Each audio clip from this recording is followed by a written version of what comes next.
नमस्कार, आवाज समाचार देख रहे हैं आप और आपके साथ मैं हूं स्मिता रिशाल। वक्त हो गया 4 बजे की तमाम अहम और बड़ी खबरों का, जिस पर करेंगे नजर। लेकिन उससे पहले नजर इस वक्त की हेडलाइंस पर। वीकली एक्सपायरी पर आखिरी घंटे में बाजार में सुधार। मिड कैप 158 पॉइंट चढ़कर 31,662 पर बंद, लेकिन सेंसेक्स 304 और निफ्टी 51 अंक गिरे। हल्द्वानी में तुरंत नहीं टूटेंगे लोगों के घर। अतिक्रमण मामले में सुप्रीम कोर्ट ने उत्तराखंड हाई कोर्ट के फैसले पर लगाई रोक। कहा रातों रात नहीं हटाए जा सकते हजारों लोग। रेलवे और उत्तराखंड सरकार को भेजा नोटिस। उत्तराखंड के जोशीमठ में जमीन खिसकने से लोगों में दहशत। घरों में आ रही है दरारें, जमीन से निकल रहा है पानी। सीएम धामी बोले शहर को बचाने की कोशिशें जारी। कंझावाला केस में परिवारों में वार पलटवार। निधि की मां ने अंजलि के परिवार के आरोप को किया खारिज। अंजलि के परिवार ने कहा निधि ही केस की सूत्रधार। पुलिस क्रॉस एग्जामिनेशन में जुटी। राज्यों के जल मंत्रियों के सामने मोदी ने पेश किया वाटर विजन 2047। जन भागीदारी से जल सुरक्षा का दिया मंत्र। हर जिले में बनेगा 75 अमृत सरोवर। अर्थव्यवस्था को $5 ट्रिलियन की अर्थव्यवस्था के रूप में अगर बदलना है तो उसका रास्ता उत्तर प्रदेश से होकर के जाता है। यूपी में निवेश पूरा होगा 5 ट्रिलियन इकोनॉमी का सपना। सीएम योगी ने मुंबई में रोड शो निवेशकों को दिया निमंत्रण। यूपी में फिल्म सिटी पर भी मंथन। अब तक 16 देशों से करीब 7 लाख करोड़ रुपए के प्रस्ताव मिले।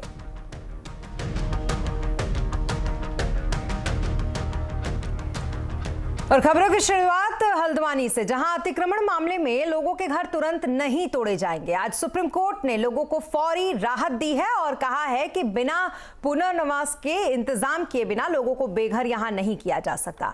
सुप्रीम कोर्ट ने बेदखली के लिए उत्तराखंड हाईकोर्ट के इस फैसले पर रोक लगा दी।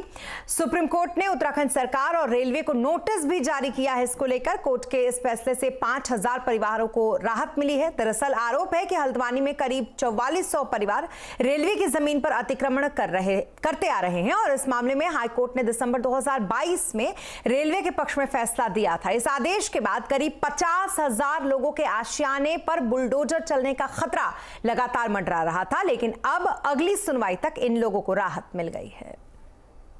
देखिए, सुप्रीम कोर्ट हो या हाई कोर्ट हो, इंसान हर जगह बैठे हैं और जहां इंसान है तो इंसानियत थोड़ी बहुत तो किसी ना किसी के अंदर होगी। अगर कोई गुजरा भी हुआ होगा, गया गुजरा भी होगा, तब भी उसके अंदर इतना रहम तो होगा कि वो बच्चों को, सर्दी का मौसम है और इतने 50,000 की आबादी।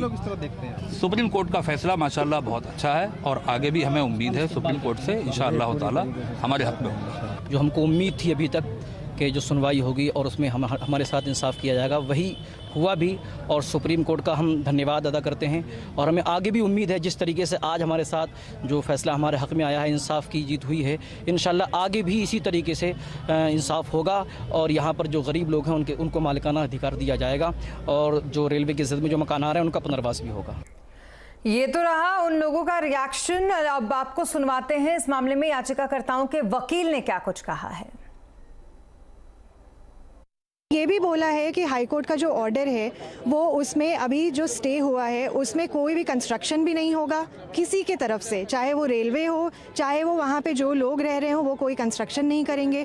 अगली तारीख जो है वो 7 फरवरी की दी गई है और इसके बाद पता चलेगा। फ़िलहाल सुप्रीम कोर्ट ने रेलवेज़ को और अब यूनियन को कहा है कि वो एक रिहैबिलिटेशन स्कीम भी अपने दिमाग में रखें, क्योंकि अगर इतने लोगों को हटा रहे हैं तो उनको बेघर नहीं किया जा सकता। उनको किसी तरह की रिहैबिलिटेशन स्कीम के अंडर ही लाया जाएगा।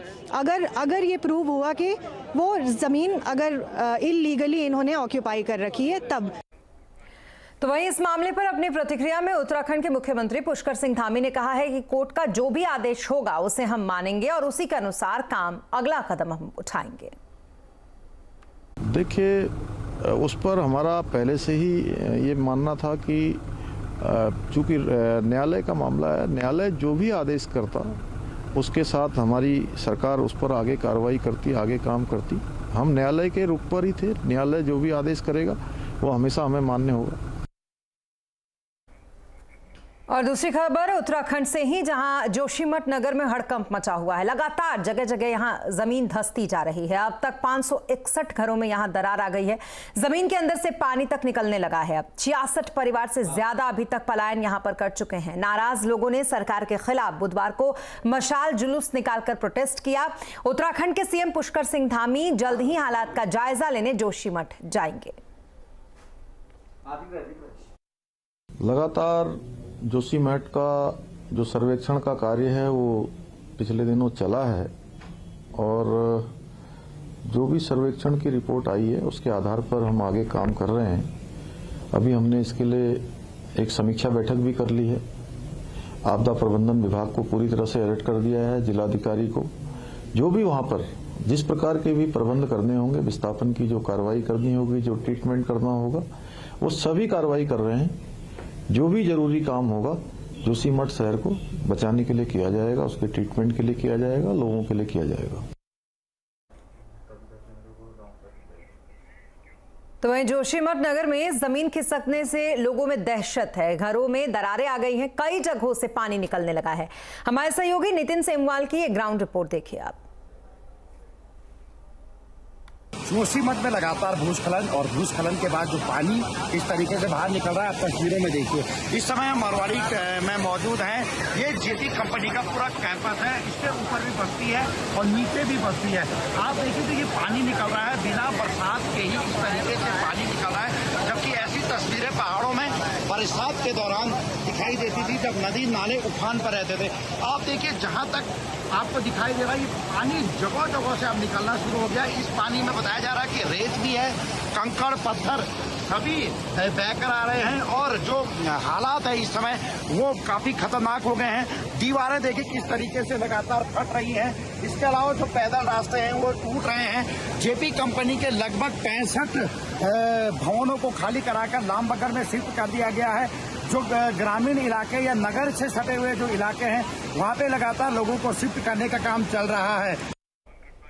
और अब बात दिल्ली के कंझावाला केस की, जिसमें एक और सीसीटीवी वीडियो सामने आया है। इसमें सभी आरोपी गाड़ी से उतरकर ऑटो में भागते हुए नजर आ रहे हैं। तो वहीं इस केस की अंजलि और अंजलि की सहेली निधि का परिवार अब इस केस में आमने सामने आ गया है। कल अंजलि के परिवार ने निधि पर गंभीर आरोप लगाए थे। आज निधि की मां ने अंजलि के परिवार के आरोपों को खारिज किया। घबरा रही थी बहुत तगड़ी। मम्मी मेरे साथ एक्सीडेंट हो गया बहुत तगड़ा। मेरे को भी मार रहे थे वो लोग। उसको भी घेर लिया था स्कूटर पे से, उस पे से ये मोटर स्कूटरी पे उस पे से भी घेर लिया था उनने। तो घेर के फिर उसको भी मार रहे थे वो लड़के। उस पे भी गाड़ी चला रहे थे। नहीं झूठ नहीं बोलती वो लड़की, बड़ी सही है। बस जो बच्चा घर से निकल जाता ना साहब जी, बस ऐसा ही हो जाता है। तो वहीं इस मामले में हमारे सहयोगी जावेद ने अंजलि की नानी से खास बातचीत की है। आप भी सुने।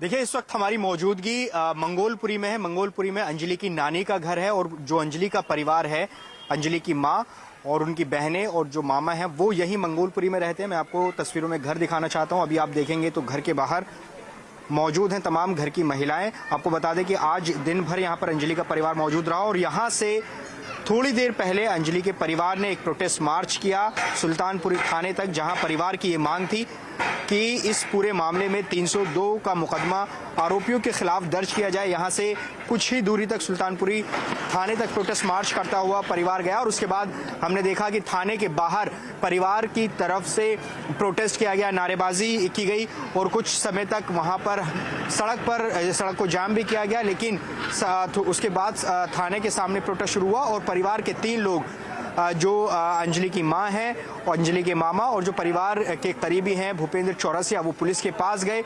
उन्होंने करीब 20 मिनट पुलिस से मुलाकात की और उसके बाद उन्होंने बताया कि पुलिस ने उन्हें आश्वासन दिया है कि पुलिस इस मामले में 302 की धारा जोड़ेगी और साथ ही रविवार तक का भरोसा दिलाया गया है। हम और अगर आपको तस्वीरों में दिखाएं तो यहाँ आप देखेंगे कि जो परिवार हैं वो यहाँ पर इकट्ठा है अभी और यहाँ हम देखेंगे कि अगर कोई बात करने के लिए मौजूद है, उनसे बात भी कर लेते हैं। जो नानी है अंजलि की, आप नानी हैं अंजलि की, क्या कहना चाहेंगे? आज खाने भी गए थे आप, क्या मांग कर रहे हैं आप?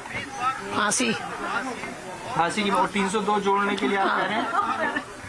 हाँ जी।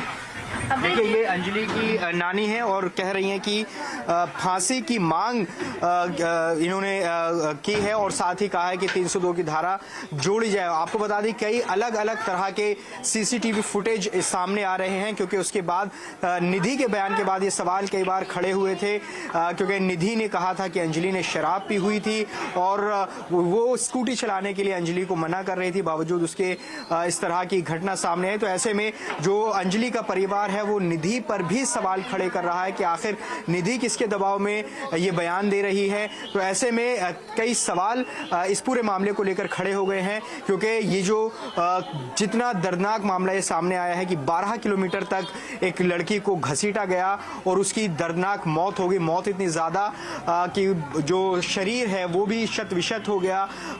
जो पीएम रिपोर्ट आई है उसमें भी 40 जगह इंजरी उसमें सामने आई है। ब्रेन मैटर जो है वो पूरी तरह से मिसिंग है और साथ ही पुलिस जो है वो इन्वेस्टिगेशन को तो लगातार आगे बढ़ा रही है। जो 5 आरोपी थे अब बढ़कर वो 7 हो गए हैं। 2 और आरोपी इस पूरे मामले में पुलिस ने बनाए हैं। फिलहाल परिवार को यह भरोसा है कि इस पूरे मामले में 302 का मुकदमा लिखा जाएगा। और अब बात करते हैं मार्केट की। वीकली एक्सपायरी के दिन बाजार में काफी उतार चढ़ाव रहा। हालांकि आखिरी घंटे में बाजार निचले स्तर से सुधर कर बंद हुआ। सेंसेक्स 304 पॉइंट गिरकर 60,353 पर और निफ्टी 51 पॉइंट गिरकर 17,992 पर बंद हुआ। तो वहीं मिड कैप शेयरों में निचले स्तर से शानदार आज रिकवरी रही। यतिन से समझते हैं मार्केट का हाल। यतिन बताइए, सेक्टर्स का कैसा हाल रहा आज? कहाँ सुस्ती, कहाँ तेजी? देखिए, जैसे कि बाजार की अगर आप हालत देखेंगी तो लोअर लेवल से पिछले आधे घंटे में आपको थोड़ी बहुत बाइंग दिखाई पड़ी, लेकिन अगर हम गेनर्स की बात करें तो यहाँ आपको एफएमसीजी स्टॉक्स का दबदबा दिखेगा। खास करके आईटीसी, एचयूएल जैसे स्टॉक्स में आपने लगभग 2% का गेन देखा। हालांकि सिप्ला और बजाज ऑटो जैसे काउंटर्स में भी आपको अच्छी खासी खरीदारी दिखी, अच्छे वॉल्यूम्स पे। लूजिंग एंड पे ऑब्वियसली आज बैंकिंग के शेयर्स थे, जहाँ सबसे ज़्यादा आपको प्रॉफिट टेकिंग कहिए या थोड़ी बहुत मंदी की मार कहिए दिखी। खास करके बजाज फाइनेंस और बजाज फिनसर्व जो क्वार्टरली अपडेट कंपनी ने दिया, उसके बाद बाजार को शायद वो नंबर्स पसंद नहीं आए। दोनों ही स्टॉक्स में आपको 5-7% की डिक्लाइन दिखी। आईसीआईसीआई बैंक और अगले हफ्ते जो नतीजे आने वाले हैं आईटी कंपनीज के, उसके पहले इन्फोसिस में आपने शॉर्ट पोजीशंस की बिल्डअप देखी। मिड कैप्स की बात करें तो काफ़ी सारे स्टॉक्स यहाँ गेनिंग साइड पे थे। खास करके एबीबी इंडिया, ये स्टॉक ने नया 52 वीक हाई लगाया।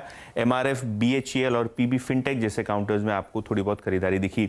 लूजिंग एंड पे आपको फिर से एक बार काफ़ी सारे एफएमसीजी स्टॉक्स दिखेंगे और एनबीएफसी स्टॉक्स दिखेंगे, जैसे कि चोला फाइनेंस। अगर हम दूसरे स्टॉक्स की बात करें तो Trent, L&T, tech services, Poonawalla finance और अदानी विल्मा जैसे स्टॉक्स में भी आपने प्रॉफिट टेकिंग देखी। जी, बहुत शुक्रिया तमाम मार्केट अपडेट के लिए यतिन आपका।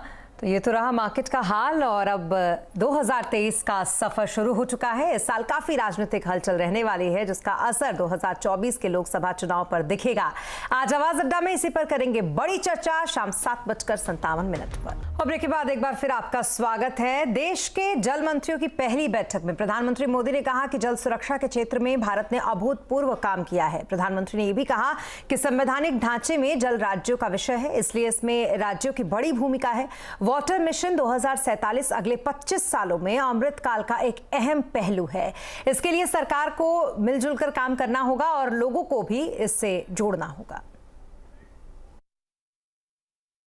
जल संरक्षण से जुड़े अभियानों में जनता जनार्दन को, सामाजिक संगठनों को, सिविल सोसाइटी को भी ज्यादा से ज्यादा हमें जोड़ना होगा, साथ लेना होगा। जन भागीदारी का सबसे बड़ा लाभ ये होता है कि जनता जनार्दन को भी ये पता चलता है कि इस अभियान में कितनी मेहनत हो रही है, कितना पैसा लग रहा है, इसके कितने पहलू होते हैं।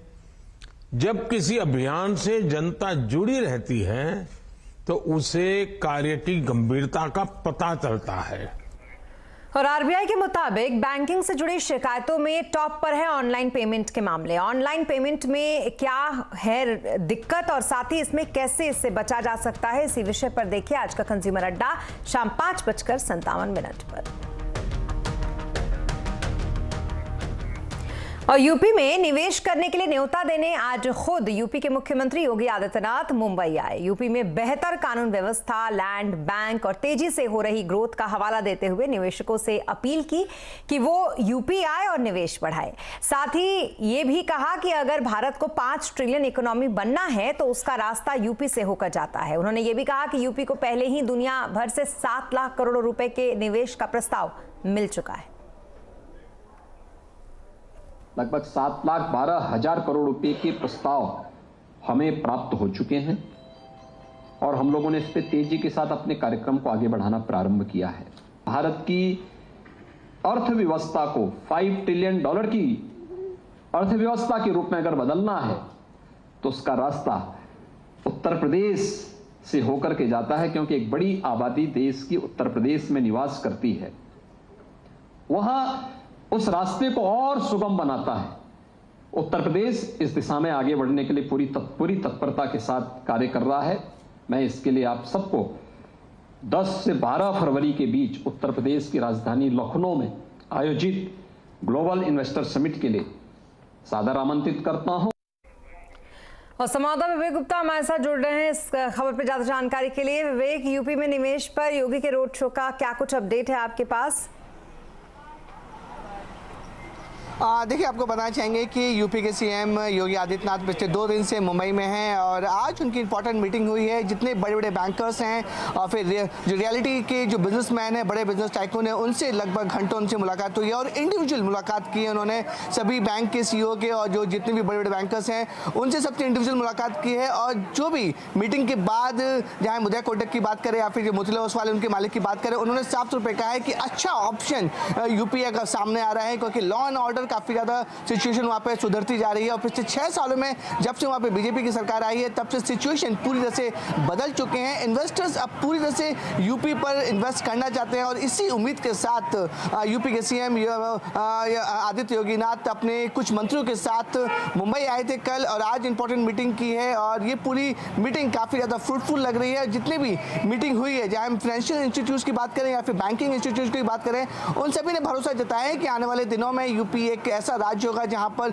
इन्वेस्ट किया जा सकता है। उद्योग जगत, इंडस्ट्रीज वहां पे आने वाले दिनों में बहुत ज़्यादा बढ़ेंगी, क्योंकि देखिए जिस तरीके से योगी आदित्यनाथ ने भी बोला है कि देश के सबसे बड़े राज्य जहां पे 25 करोड़ की आबादी है और वहां की जो ज़मीन है वो काफ़ी ज़्यादा फर्टाइल है और जो सिचुएशन वहां पर है और सरकार पूरी तरह से सहयोग करेगी, तो कहीं ना कहीं जो इन्वेस्टर्स हैं जिस उम्मीद के साथ योगी आदित्यनाथ अपने मंत्रियों के साथ मुंबई आए हैं, उनकी उम्मीद पर वो कहीं ना कहीं ये सही साबित हो रहा है कि आने वाले दिनों में जो यूपी है एक बड़ा इन्वेस्टमेंट पॉइंट, एक बड़ा इंडस्ट्रियल स्टेट बनकर उभरेगा। और इसी वजह से योगी आदित्यनाथ खुद पर्सनली सारे फाइनेंशियल इंस्टीट्यूट्स के जो बड़े टाइकून्स हैं उनसे पर्सनली मुलाकात कर रहे हैं और उनसे गुजारिश कर रहे हैं कि जो भी इन्वेस्ट वो करना चाहते हैं यूपी में आके करें। यूपी की सरकार और उनकी जो पूरी जो भी मदद होगी वो यूपी सरकार हर हाल में करेगी।